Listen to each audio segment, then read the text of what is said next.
De la naissance d'un enfant au transfert d'un patrimoine, chaque situation est unique et mérite d'être bien vulgarisée par des conseillers dans le domaine. Voici la chronique des bonsconseils.com avec Éric Veilleux et Bernard Paquette, conseillers en sécurité financière chez Des Bons Conseils Incorporés. Oh, le fret est arrivé, mais on a un beau soleil. Par contre, aujourd'hui, ça c'est parfait pour la venue de notre bon ami Éric Veilleux des Bons Conseils. Salut! Bon matin, bon matin. Oui, de retour de la fin de semaine. On va jaser un peu ensemble de finances, mais surtout pour les entrepreneurs, en fait, aujourd'hui, ce matin. Petite, moyenne entreprise, on va parler, dans le fond, de comment... assurer ses frais généraux et ses assurances? C'est un peu ça, dans le fond? C'est un peu ça, dans le fond. C'est que, on le sait, quand tu as une petite entreprise, 3 à 5 employés, souvent, le patron, il est important dans le business. Oui, souvent, c'est notre idée, ça vient de nous. C'est lui qui fait virer la business, c'est un des gros revenus de l'entreprise. Donc, si cette personne-là tombe invalide, ou genre une personne clé qui est très importante de ton entreprise, si cette personne-là tombe invalide, ben, ce que ça va couvrir tous les frais fixes qui sont pas les salaires. C'est-à-dire la location de la bâtisse. OK. Ça va couvrir les assurances que tu auras payées. Ça peut être l'eau, parce que certaines compagnies ont de l'eau. Si tu as du propane que tu es obligé d'avoir pour ta business, ça va couvrir tous les frais, dans le fond, les frais de gestion physique de la bâtisse. Exactement. OK. L'électricité, la bâtisse, ces l'entreprise, des frais aussi. comptables aussi. Parce que ça te prend un comptable, tu es obligé de continuer à le payer. Puis je m'excuse pour ma voix un matin, là, j'ai un rhume, je pense que ça s'entend. Non, c'est correct. Là, on va écouter ce que tu as à nous dire pareil, c'est tout le temps intéressant. Exactement. Fait que, dans le fond, ce qu'on veut couvrir, c'est les frais qu'on voit pas. Mais l'avantage de cette assurance-là, puis je pense que c'est celle-là que les entrepreneurs vont plus triper dessus à matin, c'est que c'est la seule qui est déductible d'impôt pour l'entreprise. Ouh! Puis quand on est entrepreneur puis on entend le mot déductible d'impôt, c'est sexy en maudit. Parce que les assurances, souvent, c'est une dépense non déductible d'impôt. Oui. Mais c'est une nécessité. C'est une nécessité quand même. Mais celle-là, ça peut être intéressant. Puis un entrepreneur qui se donne pas beaucoup d'assurance salaire parce qu'il se déclare pas beaucoup de revenus. Puis je sais pas, le gars, mettons, il y a 3-4 pelles dans le bois là, qui virent, puis il y a des coups de fiole incroyables, puis il faut que ça vire, puis il y a des contrats à gérer, il faut qu'il ait coupé tant d'arbres, puis il est pas là pendant ce temps-là. Mais ça peut aider, dans le fond, à dire, ben si tes frais fixes sont tous couverts, tu vas être capable d'engager quelqu'un le temps que tu seras pas là au PDP, puis continuer à faire virer ton entreprise, puis te donner une paye quand même. OK. Parce que, en assurance salaire, parce que souvent, on dit, ouais, mais j'ai une assurance salaire. Mais l'assurance salaire, souvent, le propriétaire d'entreprise, surtout quand il commence l'entreprise, après quelques années, c'est pas si pire. Ben, il pourra pas mettre un gros montant comme ce qu'il se donne. Parce que souvent, ils disent, ben, tu sais, moi, je me donne pas beaucoup de paye. Moi, c'est toute la compagnie qui gère. Mais quand tu arrives pour t'assurer, l'assureur, il dit, ouais, mais tu te payes pas. Je peux pas te couvrir plus que ce que tu payes. Fait que souvent, ça devient un gros problème pour les propriétaires d'entreprise. Fait que ce qu'on fait, c'est qu'on va assurer les frais généraux de l'entreprise. Okay. On va assurer les dettes. On va assurer les paiements, que s'il est invalide, ben, on va être sûr que C'est important parce que, justement, tu disais, c'est l'assurance invalide, mais c'est à partir de combien de temps? C'est quoi le genre d'événement qui peut se passer? Mettons, on prend l'exemple du gars dans le bois. S'il se foule une cheville puis il est arrêté pendant 2 mois qu'il peut pas travailler, quelque chose ben, de ça même, dépend, là. on peut faire du 15 jours puis du 30 jours. OK. Mais c'est pas une assurance qui va payer ad vitam aeternam. C'est une assurance qui va te donner 2 ans à peu près de protection. Fait qu'elle n'est pas dispendieuse au départ. OK. Parce qu'elle te couvre 2 ans. Mais 2 ans, si tu ne penses pas être revenu dans 2 ans, ça se peut que tu commences à dire, je vais peut-être obligé de vendre mon entreprise, Ouais, non, de faire c'est des ça, choix. là. Mais ça fait que ton entreprise ne prendra pas du trou et qu'elle va avoir sa valeur la journée que tu vas vouloir la vendre. OK. Fait que c'est super important. Mais c'est important parce que des accidents légers arrivent, mais si ça te met dans le trou pour 2 semaines ou 1 mois, c'est pas chambouillis. Ben, 2 semaines, 1 mois, c'est tel que tel. Ouais. Tu sais, le gars va survivre. Là, habituellement, tu as un fonds d'urgence, tu vas t'organiser. C'est plus le long terme. Là c'est une autre histoire. Là. Quelqu'un qui mettons du 6 mois, 1 an. 6 mois, 1 an, là, que là, c'est pas grave. Il faut quand même continuer à faire virer ses affaires. Là. Puis lui, il est pas là, puis il se donnait moins de salaire que le gars qui est obligé d'engager pour faire virer sa bébelle. Ou, il y a une hypothèque sur sa shop, ou il va vouloir que ces paiements-là se fassent. Souvent, on va les avoir assurés, les paiements, puis tout. Mais si juste les paiements se font, c'est comme le gars qui dit, tu sais, ma maison, moi, est assurée. Ah, ben parfait, ta maison est assurée.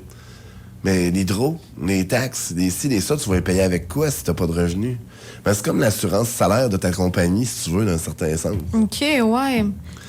Puis, C'est comme parce que tu as ton assurance pour toi en tant que particulier sur ton salaire. Oui, comme entrepreneur. Mais tu as l'assurance sur les revenus de ta compagnie dans un sens. Comme s'il ne se passe plus rien, ben qu'est-ce qui se passe? Exactement. Puis il y a des clients, des fois, que si on brasse bien les affaires puis ils sont pas capables de prendre l'assurance salaire, ben si on couvre les frais généraux de l'entreprise, on est capable de dire, ben au moins ton entreprise va être capable de continuer à te payer si t'es invalide.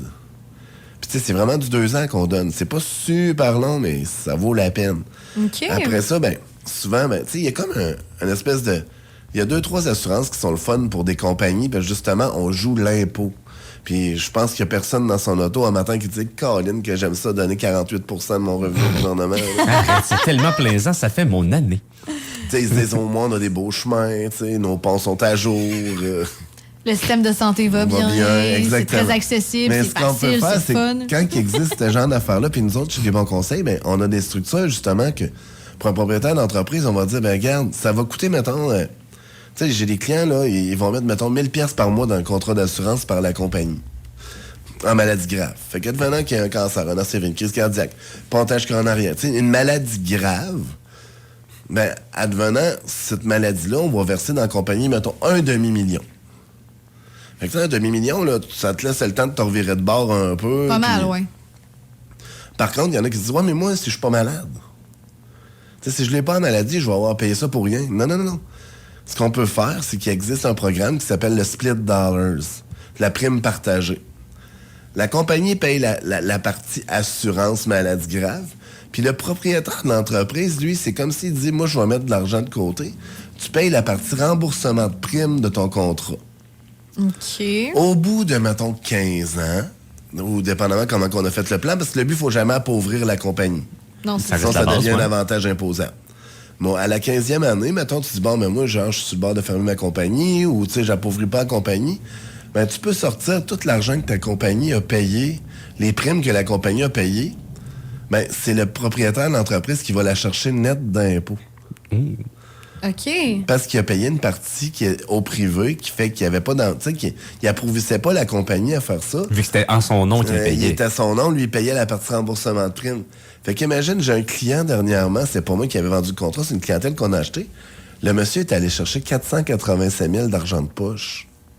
My God. J'aime que tu utilises le terme argent de poche. C'est un demi-million. Mais c'est exactement ce que le monsieur m'a dit. On jasait, que je voulais faire, voulez-vous l'investir? Il dit non, il dit ça, c'est de l'argent que je me suis mis de côté pendant tant d'années. Ben ça va être mon argent de poche pour commencer à profiter de ma retraite parce que c'est non imposable.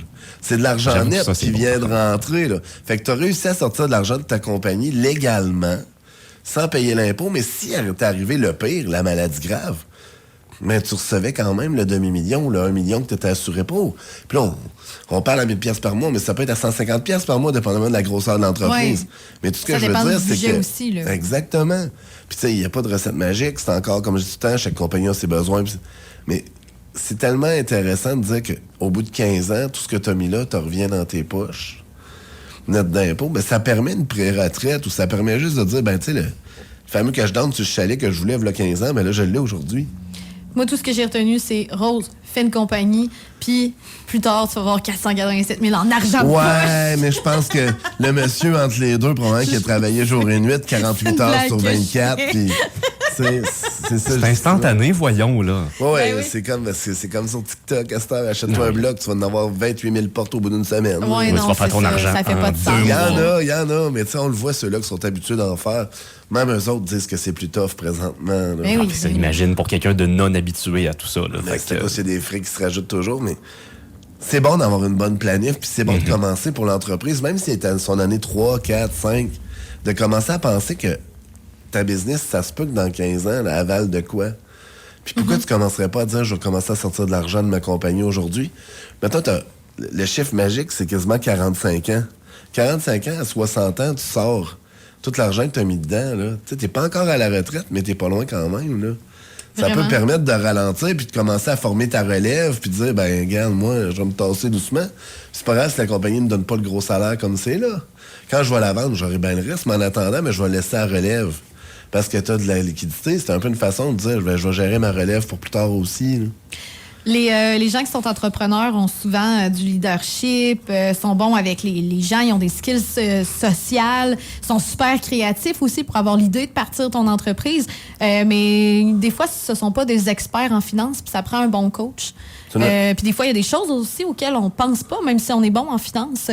Puis vous autres, c'est votre job de penser à ça. Fait que je pense que les gens, c'est bien aussi de travailler à deux cerveaux puis de voir qu'est-ce qui est possible de faire avec notre entreprise. Puis c'est pour ça que les gens devraient vous appeler puis prendre rendez-vous avec vous. Je dis souvent aux entrepreneurs, pensez pas que vous rentrez dans le bureau acheter quelque chose.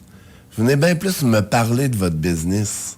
Ça m'intéresse aussi d'entendre parler de votre business parce que moi, en tant qu'entrepreneur, ça me permet d'évoluer aussi. Ces gens-là, ils ont de quoi m'apprendre, puis vice-versa. Fait que, venez me parler de votre business, puis je suis capable de vous enrichir par après, tant mieux. Très cool. Desbonsconseils.com pour les détails, si quelqu'un veut venir te rencontrer, Rick. Desbonsconseils.com, vous êtes sûr de nous trouver. Yes. Hey, merci beaucoup. On se dit dans 2 semaines, nous autres, mais la semaine prochaine, on jase quand même avec des bons conseils. Absolument. Salut! Bye.